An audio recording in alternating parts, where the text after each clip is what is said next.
Ça fait plaisir de se retrouver, non? Et oui, j'ai brillé par mon absence. Donc, et vous m'avez manqué. Voilà. Et je dis pas ça pour vous faire plaisir, c'est une réalité. Donc, oui, parce que je n'ai pas oublié, malgré mon absence, que je suis le pasteur de Vitrolles. Et que je suis membre de l'Église. Donc, et merci pour vos prières. C'est précieux. Eh bien, aujourd'hui, on va poursuivre le sujet que nous avons abordé. Ça fait maintenant 3 semaines, 15 jours. Oui, dimanche dernier, vous aviez Gaël au milieu de vous. Et vous avez passé un excellent moment dans la présence de Dieu. Amen. Avec le frère. Et Dieu le bénit. Et Dieu l'a béni au milieu de nous. Amen. Et donc, avant cela, on était sur la gloire de Dieu. Et je reviens ce matin sur le sujet, puisque nous avons vu ce qu'était la gloire de Dieu. Nous avons dit que la gloire de Dieu, c'est Dieu rendu visible. Et bien sûr, quand Dieu est rendu visible, eh bien, l'homme, à partir de là, eh bien, s'arrête, il ne peut que contempler. On a pris l'exemple de ce qui s'est passé au niveau du peuple d'Israël, et on a vu l'exemple aussi de Salomon après la construction du temple. Donc on a vu à travers ces témoignages ce qu'était la gloire de Dieu. Et nous avons vu également où la gloire de Dieu se manifestait. Ça, c'était notre deuxième point. La gloire descend lorsque l'obéissance est là. La gloire de Dieu ne descend jamais avant. Il faut qu'il y ait obéissance. Il faut qu'il y ait obéissance pour que la gloire se manifeste. La gloire de Dieu repose là où il y a également la dépendance. On l'a vu avec Moïse et le peuple, mais aussi avec Salomon, au moment de la construction du temple. Et puis elle se manifeste dans une consécration entière, pas partielle. Je sais qu'il y a le travail à temps complet, le travail à temps partiel, le travail à 20%, etc. Mais en ce qui concerne la consécration, c'est 100%. Dieu veut tout. Avec lui, c'est tout ou rien. Et ça se comprend en raison de qui il est et en raison de tout ce qu'il a accompli à travers la personne de Jésus-Christ. Et puis, on a vu également que quand la gloire de Dieu se manifeste, l'homme s'arrête. L'homme s'arrête et il cesse de tout contrôler parce que c'est Dieu qui agit et qui contrôle toutes choses. Et c'est ce que nous voulons. C'est ce que nous voulons. La gloire ne descend jamais là où l'homme veut briller. Elle descend toujours là où Dieu est honoré, là où Dieu est placé au centre. Et comme nous l'avons dit, nous voulons le Seigneur au centre de l'Église. Et nous voulons le Seigneur au centre de nos vies, afin que sa gloire nous remplisse, afin que sa gloire puisse là se manifester comme elle s'est manifestée hier, au niveau de la tente d'assignation, au milieu du peuple d'Israël, comme elle s'est manifestée au temps de Salomon. La Bible nous montre, c'est vrai, où la gloire de Dieu descend, mais elle nous montre aussi où la gloire de Dieu se retire. Et c'est ce que nous allons voir ce matin, où la gloire de Dieu se retire. C'est bien de voir où la gloire de Dieu se manifeste, mais il est bien aussi de voir l'autre angle de cette question. La gloire de Dieu, vous savez, ne disparaît jamais dans le bruit. Elle ne va pas forcément se retirer comme cela. Il y a toujours, j'allais dire, un cheminement. Elle se retire souvent silencieusement, alors que l'activité continue. Et c'est cela qui est d'ailleurs difficile pour l'Église, pour nous. Parce que la gloire de Dieu ne dit pas « aujourd'hui je me retire ». Non, non, c'est souvent insidieusement, silencieusement qu'elle se retire. Mais qu'est-ce qui fait que la gloire se retire? Il y a un premier élément, on le trouve dans Ésaïe 59, verset 2. « Mais ce sont vos crimes qui mettent une séparation entre vous et votre Dieu, ce sont vos péchés qui vous cachent sa face et l'empêchent de vous écouter. Ce qui veut dire que là où le péché est entretenu, là où le péché est cultivé, la gloire de Dieu se retire. Vous savez, il y a une différence entre tomber et puis il y a l'autre penchant qui est se complaire. Nous ne sommes pas à l'abri d'une chute. Nous sommes des êtres avec nos faiblesses. Mais il y a une profonde différence entre chuter et se relever et tomber dans le péché et y demeurer. C'est très différent. Chuter, c'est un accident. Et nous ne sommes pas à l'abri d'un accident. Un accident qui résulte justement des faiblesses qui sont les nôtres. C'est vrai qu'en Jésus-Christ, nous sommes devenus de nouvelles créatures, mais nous sommes des pécheurs sauvés par grâce. Et nous restons avec une faiblesse qui est là. Et si nous sortons du terrain de Dieu, cette faiblesse qui est là, liée à notre nature pécheresse, va reprendre ses droits. J'ai parfois cité ce que Martin Luther pouvait dire, cette vieille nature, j'ai bon chercher à la noyer, mais c'est qu'elle sait bien nager. Hein? Il avait compris le combat, la lutte que cela réclamait et la nécessité de demeurer attaché à Christ plus que tout. Donc chuter, c'est vrai, c'est un accident résultant d'une erreur, résultant d'une faiblesse, mais on se relève. On se relève avec humilité, on se relève dans cet esprit de repentance. Maintenant, tomber dans le péché et y demeurer, c'est autre chose. C'est s'installer dans un état dans lequel on va se justifier, voire même trouver plaisir. S'il n'y avait pas de plaisir dans le péché, mais nous ne serions pas pécheurs. Ève vit que le fruit était beau et certainement bon à manger. Il y avait toute une part de plaisir. Si ça avait été un fruit tout véreux, elle ne l'aurait jamais pris. Non. Si ça avait été un fruit sentant une odeur de pourri, elle ne l'aurait pas pris. Non, non. Donc on voit que dans le péché, on y trouve un certain plaisir. Le Proverbe 24, verset 16 dit « Car 7 fois le juste tombe et il se relève. Amen. » Amen. Le chiffre 7 n'indique pas quelque chose d'exact, mais indique combien nous sommes fragiles, met en évidence combien nous sommes fragiles. Mais la chute, ce n'est pas la fin. Alléluia. Car le juste se relève par la repentance et par la confiance dans l'œuvre de Jésus-Christ. Ce n'est pas la chute qui nous définit. Amen.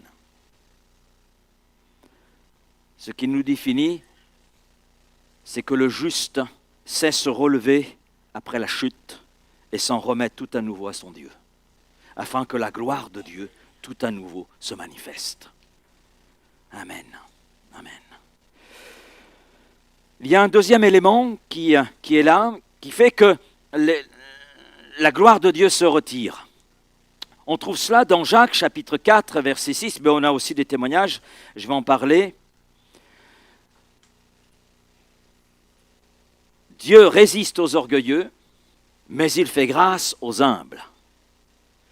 Quand l'orgueil s'installe, la gloire, bien sûr, ne s'en va pas brutalement. Elle se retire doucement. Vous savez, l'orgueil spirituel commence souvent ainsi, on se glorifie subtilement. J'allais dire, on a une surdimension de ce que nous sommes. Ou plus exactement, pensons être. On se glorifie subtilement, on aime être reconnu, on défend sa position, on confond service et propriété. Et on a un exemple dans l'Écriture. On a un exemple, Diotrephe, dans 3 Jean, 3e épître de Jean, les versets 9 et 10. L'apôtre Jean écrit ceci, « J'ai écrit quelques mots à l'Église, mais Diotrephe, qui aime être le premier parmi eux, ne nous reçoit point. » Il fait de la résistance. Il veut être le premier. Il veut être celui qui est là en tout, qui contrôle tout. Si on regarde bien, Diotrephe ne renie pas Christ. Vous pourrez relire cette 3e épître où il est question de Diotrephe. Diotrephe ne renie pas Christ. Il ne combat pas ouvertement l'apôtre Jean, il ne combat pas ouvertement l'Évangile, mais il se glorifie lui-même en se mettant en avant. Il aime être le premier. Il aime que les projecteurs se portent sur lui. Il rejette l'autorité spirituelle de Jean. Il parle mal des serviteurs de Dieu. Il exclut ceux qui ne lui ressemblent pas. C'est ce que l'on voit au verset 10 de cette même épître. Donc Diotrephe avait une position, mais il avait perdu la visitation. Ce n'est pas la position qui fait que la gloire de Dieu va se manifester. C'est le cœur. C'est le cœur.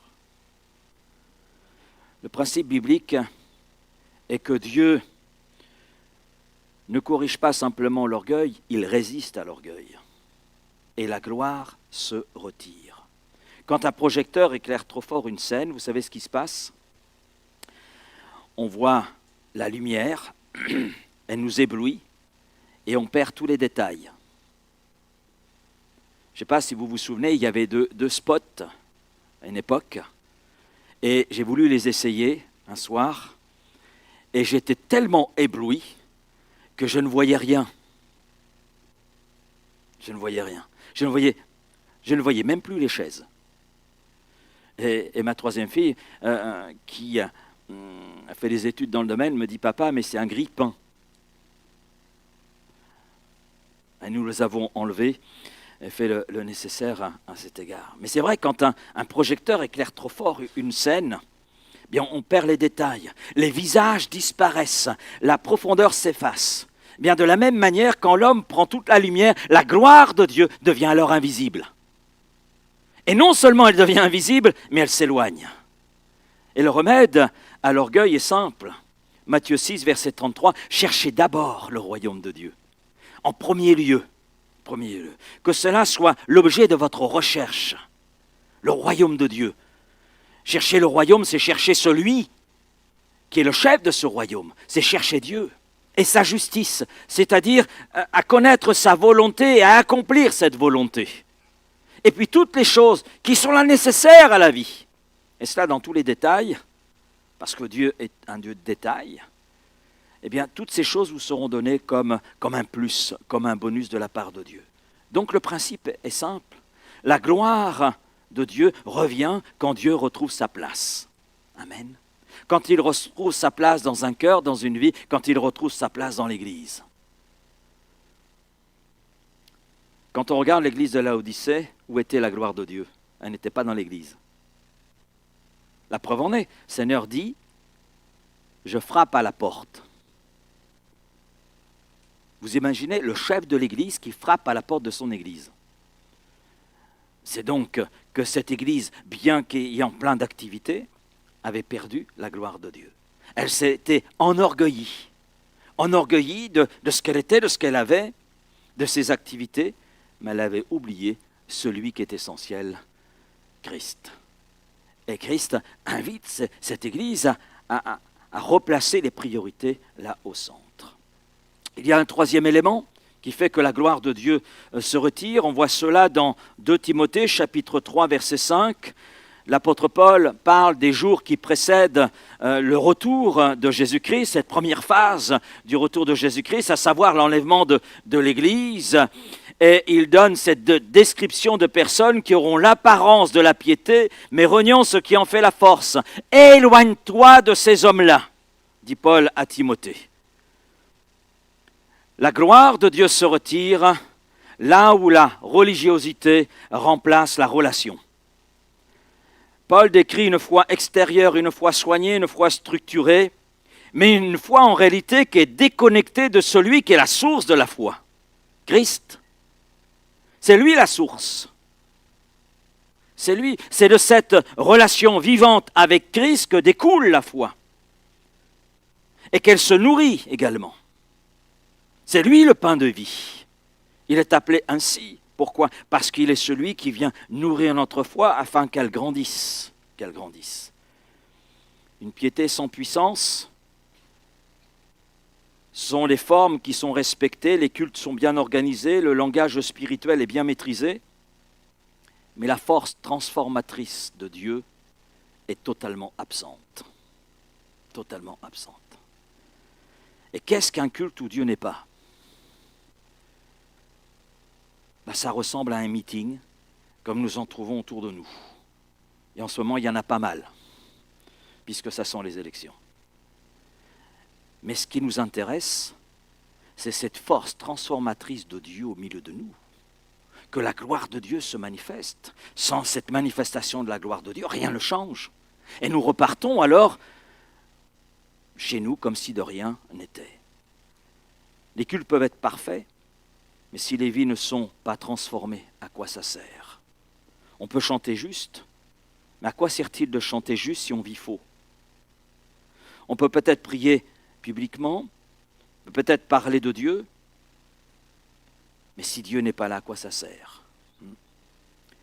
La religiosité est un danger devant lequel nous sommes tous placés. Tous placés. Et la religiosité entretient l'illusion, alors que la relation produit la transformation. Amen.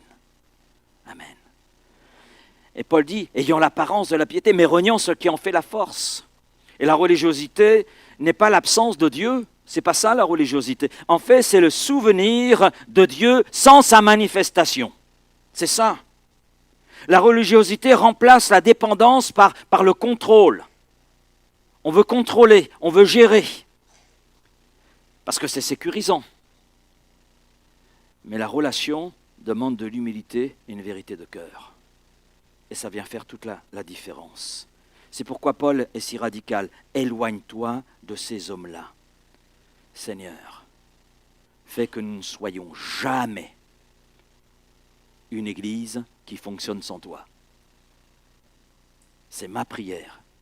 Déjà, c'est ma prière pour ma vie. Seigneur, que je ne fonctionne pas sans toi. Parce que je reconnais ce que Jésus peut dire dans Jean 15, « Sans moi, vous ne pouvez rien faire. » Et sans lui, on ne peut rien faire, parce que sans lui, on n'est rien, parce que notre identité, elle est là en Jésus-Christ. Elle n'est pas dans ce que nous pensons, elle n'est pas dans ce que les autres pensent, elle n'est pas là, notre identité. Elle est en Dieu. En Dieu. Donc le remède à la religiosité, c'est redonner à Dieu tout le contrôle. Un quatrième point, là où la gloire de Dieu se retire, on a 1 Samuel chapitre 15 verset 22. L'obéissance vaut mieux que tous les sacrifices. Et l'observation de sa parole vaut mieux que la graisse des béliers. La gloire de Dieu se retire là où la désobéissance est rationalisée. Vous savez, il existe une forme de désobéissance plus dangereuse que la rébellion ouverte. C'est cette désobéissance semblable à celle du roi Saül, désobéissance expliquée, justifiée, spirituellement maquillée.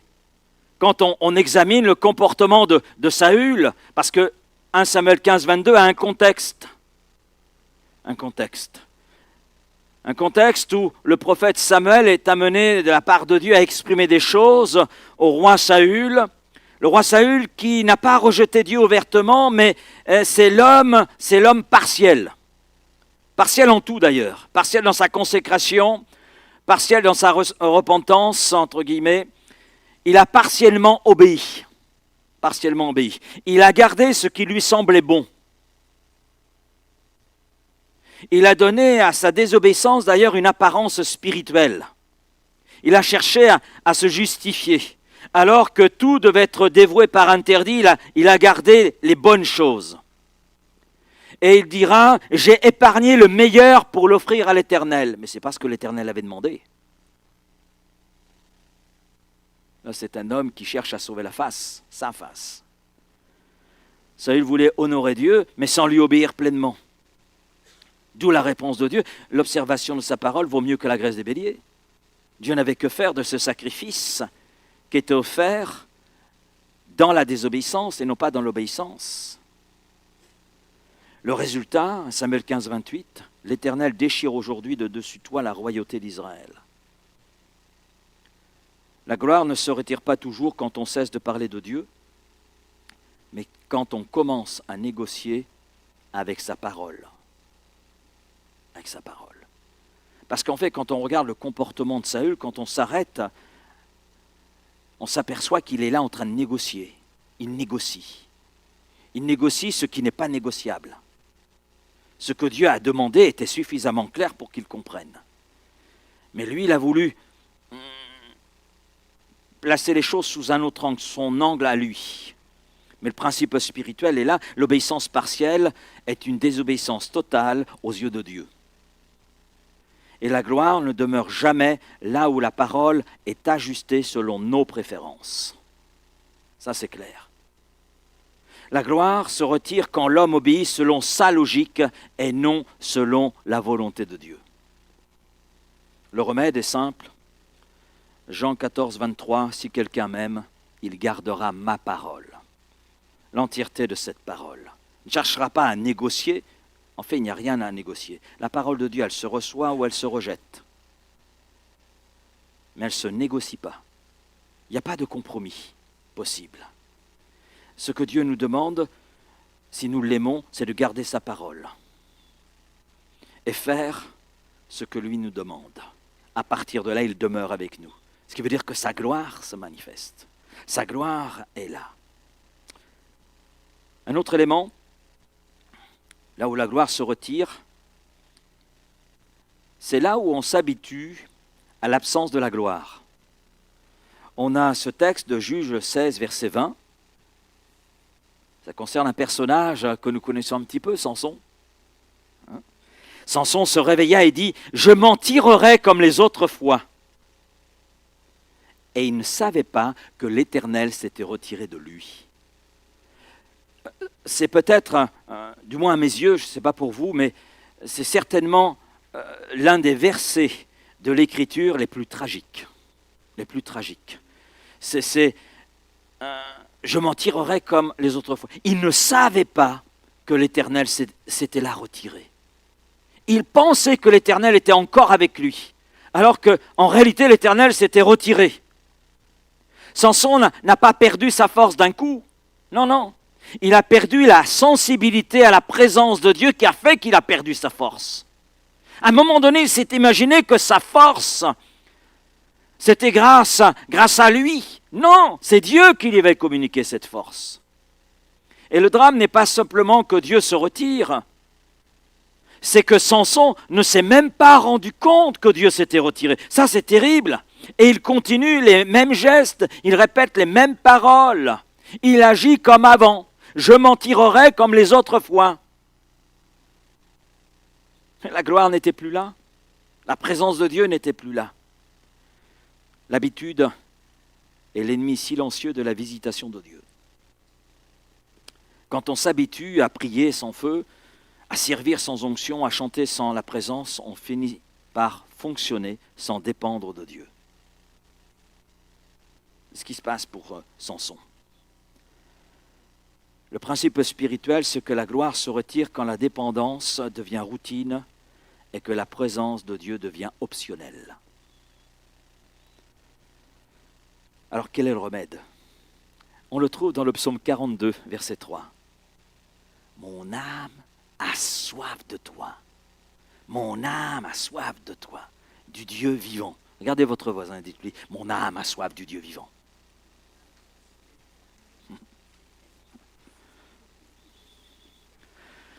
Parce que là où il y a la faim, il y a la gloire de Dieu. Mais là où la faim disparaît, la gloire s'en va. S'en va. Et David avait compris cela. Mon âme a soif du Dieu vivant, a soif de sa présence. Donc le remède à ce problème que je viens de souligner, c'est retrouver la soif.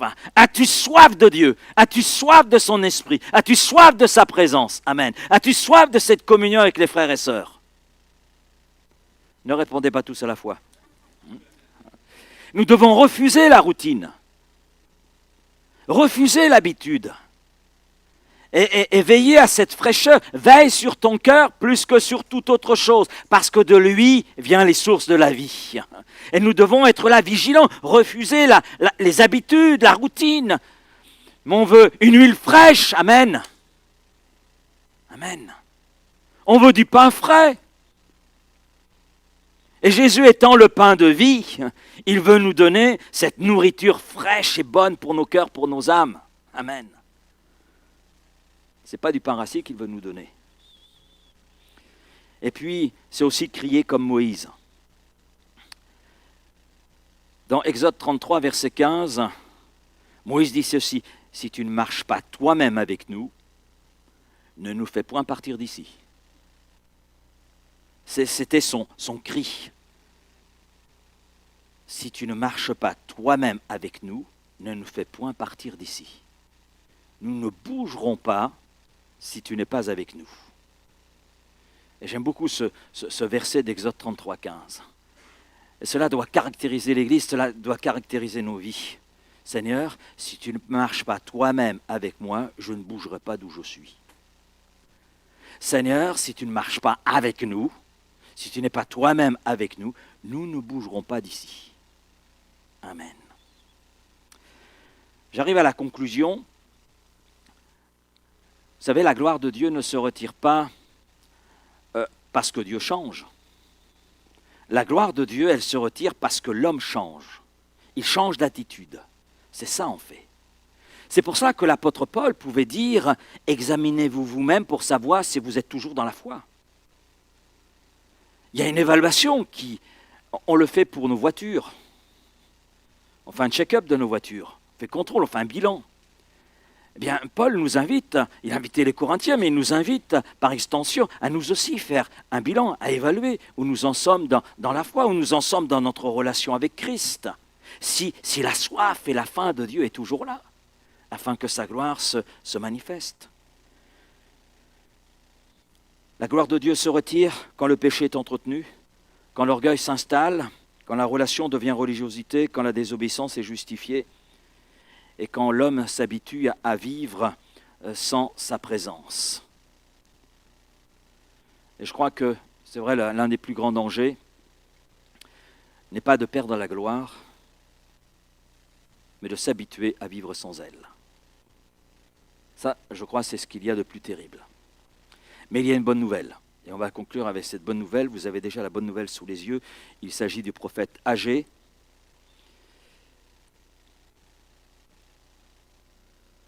La gloire de cette dernière maison sera plus grande que celle de la première.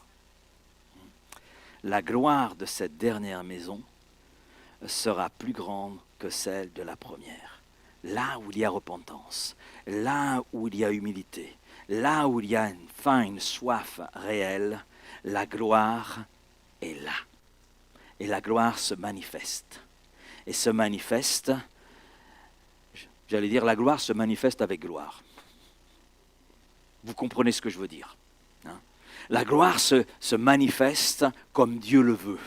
Et vient alors répondre aux besoins qui sont les nôtres. Vient alors agir dans toute sa puissance, afin que le peuple de Dieu soit ainsi fortifié, renouvelé, et puisse aller de l'avant et accomplir toute la volonté du Dieu vivant et vrai. Amen. Merci Seigneur. Merci pour ta parole ce matin, portez-la très simplement. Oui Seigneur, et je te prie vraiment que ta parole poursuive son œuvre en nous, dans notre cœur, dans notre vie.